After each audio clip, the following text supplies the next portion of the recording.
నేను ఎప్పుడూ నా మనసులో ఒకటి గుర్తుంచుకుంటా, 99% నేను ఎవరిని ద్వేషించను, ఎవరిని తిరస్కరించను, ఎవరిని శత్రువుగా చేసుకోవటానికి మనసులో కూడా ఆలోచించను. ఎందుకు ఆలోచించరయ్యా, మీ మనసు చాలా గొప్పదా అని అంటే కాదు.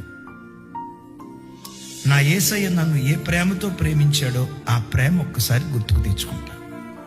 94లో ప్రభు దగ్గరకు వచ్చా, 31 సంవత్సరాలు.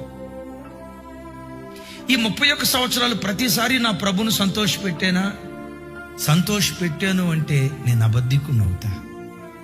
నేను ఎన్నోసార్లు నా యేసయ్య నేర్పించా, ఎన్నోసార్లు నా యేసయ్యకు దుఃఖం తెప్పించా, నా యేసయ్య గాయాలు రేపా, నా యేసయ్యకు కన్నీటిని తెప్పించా. ప్రభా, ఈ భక్తి నేను చేయలేనయ్యా అని దేవునికి దూరంగా వెళ్ళిపోయిన దినాలు ఉన్నాయి.